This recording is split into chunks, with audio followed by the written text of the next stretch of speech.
the audio is good. Ang topic natin today ay yung medyo nakaka-worry. Well, hindi naman nakaka-worry, pero it's certainly something that we should consider. Sabi ng UN Human Rights Commissioner, the UN Human Rights Office calls for an independent and thorough review of all charges against Ms. Ressa and other media professionals in the Philippines, and urges the Philippines judiciary to safeguard their own independence by throwing out cases that are clearly politically motivated or not in line with international human rights standards, including the freedom of opinion and expression.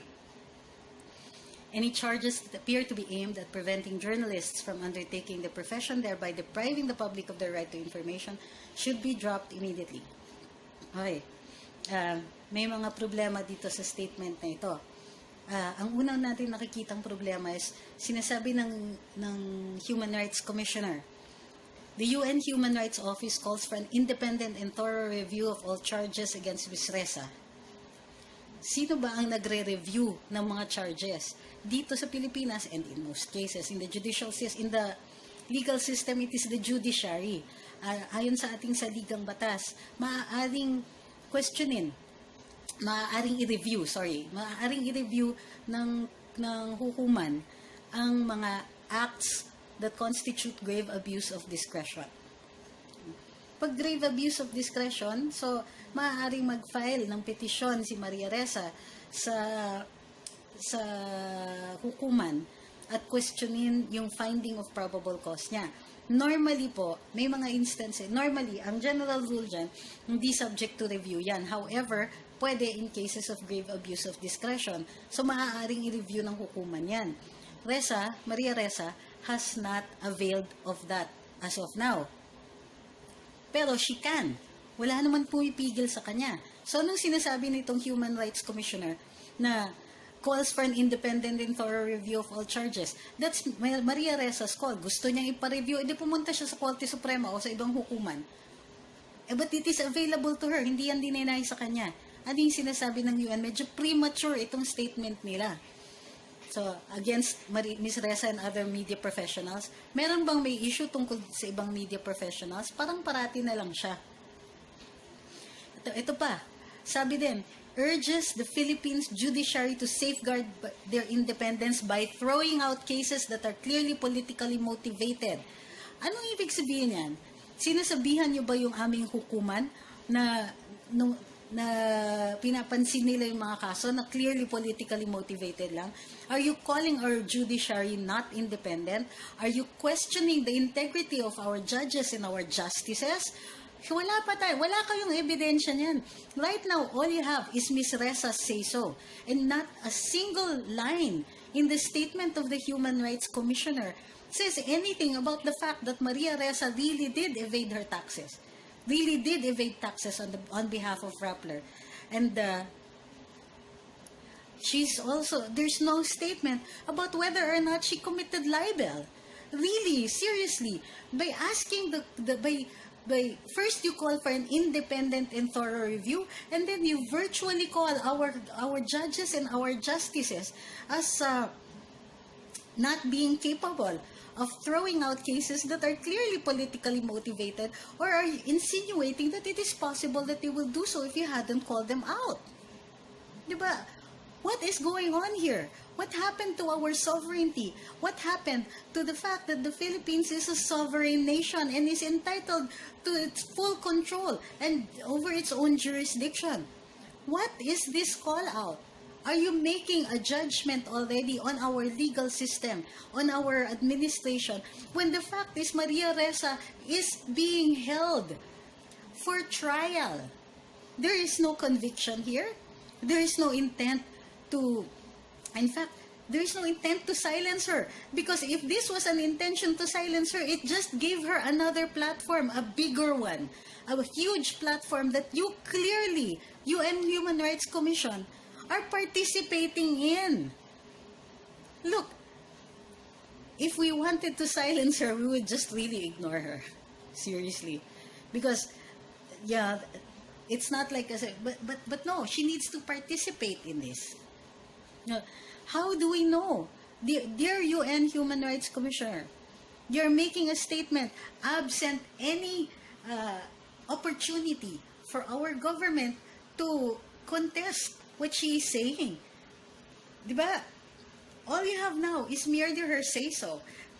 You also add any charges that appear to be aimed at preventing journalists from undertaking their profession. Appear, thereby depriving the public of their right to information, should be dropped immediately. In other words, what they're saying is that charges that even just look like they're preventing journalists from undertaking their profession should be dropped immediately. And take note of the word that was used. Should be. Kailangan i-drop niya yan. Kasi nagmumukhang hindi niyo sila pinapayagan mag-practice ng maging journalists. Are we to ignore our laws? Because she looks like she is being prevented from undertaking her profession. And please take note, Rappler is still being published even as we speak. Hanggang ngayon, tuloy-tuloy pa rin ang pagpapublish ng Rappler. Wala naman nakapigil sa kanila. Bakit? Tumigil ba sila magsalita? Tumigil ba sila mag-publish? In fact, during the whole time na inaaresto si Maria Ressa, tuloy-tuloy ang coverage nila. So, ano yung sinasabi ninyo? Anong basihan ng UN Human Rights Commissioner na magsalita ng ganito in contravention of the sovereign Philippines, of the sovereignty of our own country? Ano ba? Diba? Walang trial, walang kahit ano, walang finding dito. And as a matter of fact, parang ang sinasabi ng UN Human Rights Commissioner dito, it doesn't matter what the outcome of the case is going to be. If it merely looks like Ressa is being prevented from being a journalist, then you have to stop that right away. Ganon? I'm sorry, but UN Human Rights Office, I have to most respectfully disagree with the statement that you issued. This is crazy. You know, are you doing this merely on the say-so, merely on the news reports that have come out? When Maria Ressa is being held for trial, there is no finding of guilt or innocence here yet. And yet you actually do not want a finding of guilt.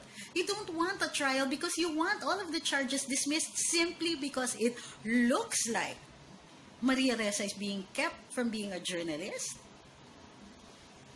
There's no stoppage of the publication of Rappler. In fact, despite the fact that they committed perjury or lied on their application for a SEC registration, despite the fact that they're very shady in their declarations before the Securities and Exchange Commission, despite the fact that they refuse to pay the appropriate taxes, despite the fact that so much about their own organization might be illegal, you just want to sweep all of that away.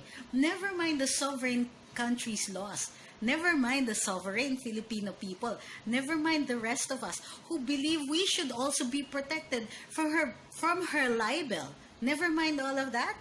No, I'm sorry, sir. But the sovereign Filipino people will, well, at least the sovereignty of the Philippines demands that we finish the trial first before you even issue this statement. You're asking us to dismiss charges simply because it looks like something. No, sorry. Doesn't work that way. You're forgetting that the UN recognizes the sovereignty of all its members, of all its member countries. Why are you doing this? Why are you singling us out? Well, did you do this when did you do this to journalists in the United States? Did you do this for journalists in other countries? No. Clearly, you're making the profession of journalism a special class of people, that they will be exempt from the laws of the Philippines. I'm sorry, but it doesn't work that way. We have no exemptions for that. And as a matter of fact, Maria Ressa and her organization have been systematically attempting to silence bloggers. Is there any statement about that? Is there any statement about Facebook, which routinely tries to silence other people who have been writing, but whose opinions differ from that of Maria Ressa and for many of those countries that claim that the Duterte administration is murderous? I'm sorry, But if you want us to be humane, if you want to uphold the freedom of expression, then you're going to have to look at the facts here very, very carefully. Maria Ressa is on trial for libel. On trial. Nobody has judged her yet. And no, she's not being punished. These cases are not a punishment, but are calling for her accounting on statements that she has made, subject to the laws of this land. All of us are subject to it. Maria Ressa abets government officials who should know better and yet file cases against bloggers. Do we hear anything from the United Nations about that? Do we hear anything from the UN Human Rights Council about this? Human Rights Commissioner about this? I'm sorry, but this should not be simply about Maria Ressa. If you want to protect the human right called expression, then you also have to look closely about how Maria Ressa herself is acting and why the state is moving to protect others from her. I don't want to go further than this, but we have to remember, one, the Philippines is a sovereign state. When it conducts trials, when its legal system is operating, you have no call to even issue a call unless there is a showing that the legal system has broken down, and nothing. You have no evidence. You haven't even accused us of that yet. But you are asking for special privileges for one person who has committed, who is being held for trial. Held for trial, which means that she has at her disposal legal remedies available to her. She has not been denied counsel. She has not been denied bail. She has not been denied the right to speak. She has not been denied the right to publish Rappler. It continues publication to this day. And it is, in fact, her freedom of speech that has brought you, the UN Human Rights Commissioner, into this fray. Stop trying to tell us what to do. At least stop trying to tell this sovereign nation what to do until there is a showing of injustice here, and there is none. Maria Ressa is well represented, and there are legal remedies available to her. Our judiciary has proven independent. Or at least you have not proven it to be otherwise. Enough. Enough. You should just let us decide this on our own. You can come in if we deny her human rights.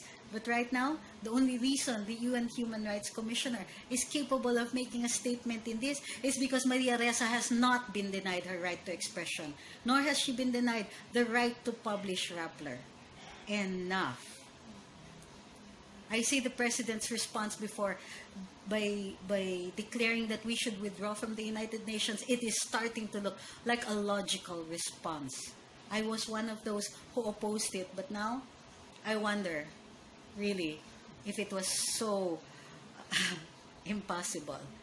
Maybe it's time to really look at it seriously again. Maraming salamat dun sa mga nakilahok. We have to keep opposing the statement by the UN Human Rights Commissioner. Wala pa ditong finding. Nililitis pa lang si Maria Ressa, nakapag-bail naman siya, libre naman siya magsalita, nakakapag-publish pa rin siya. Walang bumusal sa kanya. And yung mga kaso niya, okay lang sana kung wala siyang ginawa eh. Meron eh. May basihan ito eh. Sinasabi ng UN Human Rights Commissioner dito, kailangan, pagka nagmumukha pa lang na pinaprevent siya na maging journalist, magsulat o mag-publish, di kailangan i-drop na yung mga kaso. Hindi po pwedeng ganon. May mga batas kami dito at hindi pwedeng makialam ang UN kasi hindi naman nag-breakdown ang ating legal system. Hindi naman nag-breakdown ng peace and order dito. Walang anarchy. At kaya lang sila nakakapagsalita dito ay dahil meron pang ang karapatan si Ms. Ressa na magsalita at magpahayag. Mainit na ulo ko. Mamaya na lang po ulit. More unpopular opinions later on. Maraming salamat dun sa mga hindi pa po nagla-like and share. Paki-like and share na lang po kasi ang hirap umulit ng ganito. Maraming salamat din po. May tambayan po mamaya. See you later.